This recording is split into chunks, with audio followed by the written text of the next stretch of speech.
baseball. You know, doubleheaders are always tough, but I give our guys a lot of credit for staying focused and competing as hard as they did for 18 innings against a great Dallas Baptist club. You know, offensively in the first game, you know, what a first 2 times through the order, swung the bats really well. Drew Wharton, how about that guy? 2 3-run homers in his first 2 at-bats. And then after that, continued to put together good at-bats, wound up scoring 9 runs, had 9 free passes, had 2 big innings on offense. Pitching staff did a great job. I thought Crawford battled, you know, gave up back-to-back hits in the first inning, but pitched out of some tough situations, maintained his composure, threw the ball really well. And Strider, you know, we stretched Strider out at the end of the ball game for the last 9 outs of the game, and he got better and better as the game went on, so it was great to get him in the ball game. And just pitched extremely well, played great defensively. And then in game 2, you know, Higginbotham was very efficient. He only threw 70-something pitches through 7 innings. And then Riley Gilliam, he needed to pitch in a situation like that. That was good for Riley. Riley's going to have to pitch out of tough situations. And, you know, what a lot of people don't understand sometimes is in the 9th inning is the heightened awareness of the offense. You know, every pitch, every at-bat, the other dugout is battling as hard as they can to keep themselves in the ball game. So the heightened awareness is so high in the 9th inning. Being a closer is such a tough job. But, man, did he pitch out of a tough jam right there. Very, very impressed with Riley. And then, you know, today offensively in game 2, we took advantage of the free pass. We had 6 walks, only 2 strikeouts. But we did some good things. We manufactured some runs.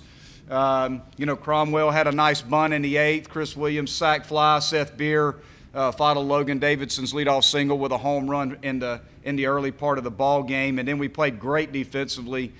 Chris Williams played outstanding at first base.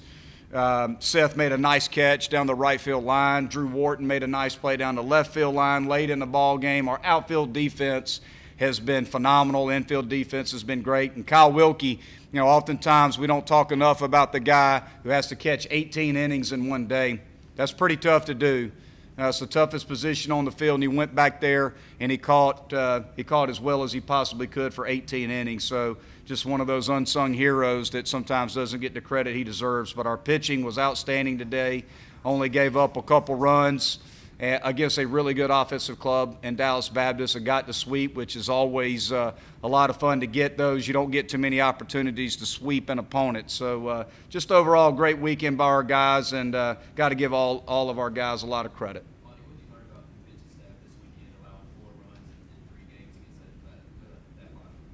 Well, again, you know, I feel like we have a good offense, and I saw it. You know, I've said it quite a few times. It's like when the spring rolled around, our pitching staff, it was like they did a 180. You know, guys came out in the early spring when we started inter-squads, and I've been seeing that now for, you know, basically since the 3rd week of January. So it's really hasn't shocked me, you know. Now, and we're going to run through some tough spots like anybody does, where we give up some runs. But you know, I'm very proud of our pitching staff. We just run strike thrower after strike thrower out there, and they compete and fill up the strike zone and let our great defense play behind them. And you know, that's been a recipe for success early on for us. Coach, you scored 33 runs in 3 games, only 3 runs in the second game tonight. Obviously, the pitchers are fully rested in a doubleheader. How much of that has to do with fatigue, and how much of that is just the effectiveness of their pitcher tonight? Well, you know, I thought their game 2 guy was their starter was pretty good. You know, he did a good job of executing pitches, had a good changeup. You know, and they also ran a number of guys at us in that last ball game. And, you know, that's another thing that it's tough for an offense when you see 4 or 5 different arms in a game sometimes to adjust to different styles. They bring a lefty in who's a soft tosser with a good changeup, and then they bring a hard-throwing righty that's 93 to 95 in after him. I mean, they have some quality arms. They have some really good arms. And, you know, thank goodness for us, we attacked them early in each ball game. You know, some of those scores could have been a little bit differently, but we were able to score early in the game, put pressure on them, and then our pitching staff and our defense took care of the rest. What's the biggest difference that you see in Drew Wharton from this year to maybe years past? You know, he's just getting an opportunity. You know, I think Wharton I don't think there's anything different about Wharton, to be honest with you. He's been the same guy for 3 years. He's one of the hardest workers on our team.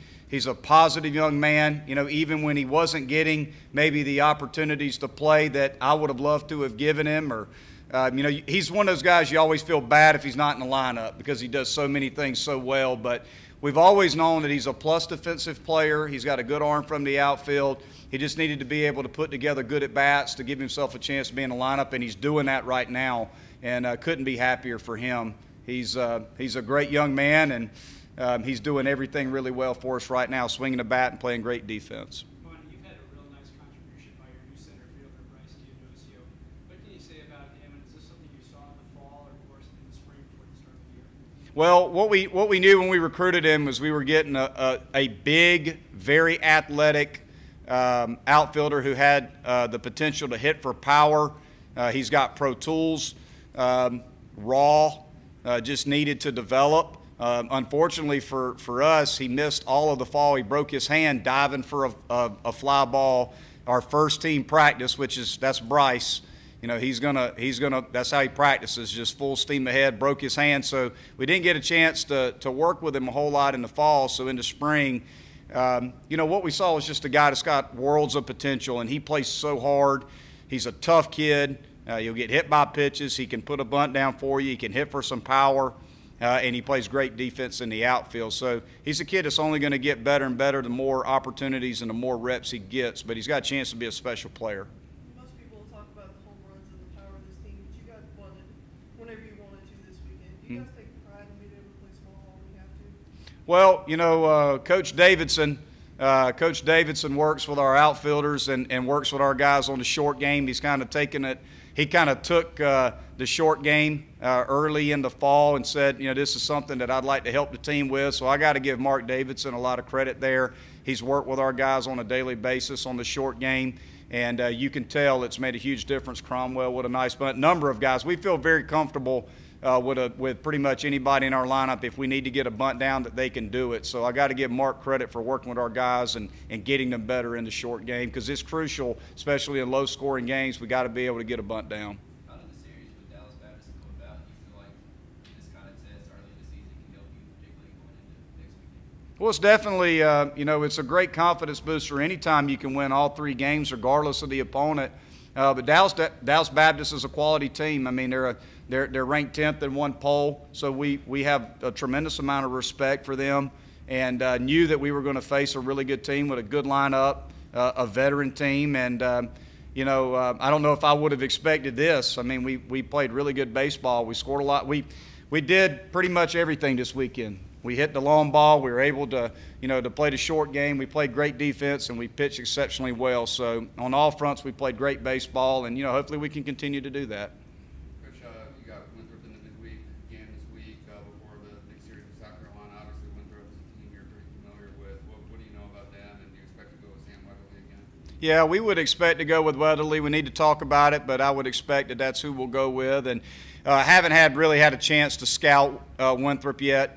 We spent so much of our focus over the last week scouting Dallas Baptist and trying to prepare for this series. So we'll do everything we can to scout Winthrop, and we'll worry about Winthrop first. That's the next game on the schedule, and that's all we're really worried about right now. Thank you, Coach. Yep.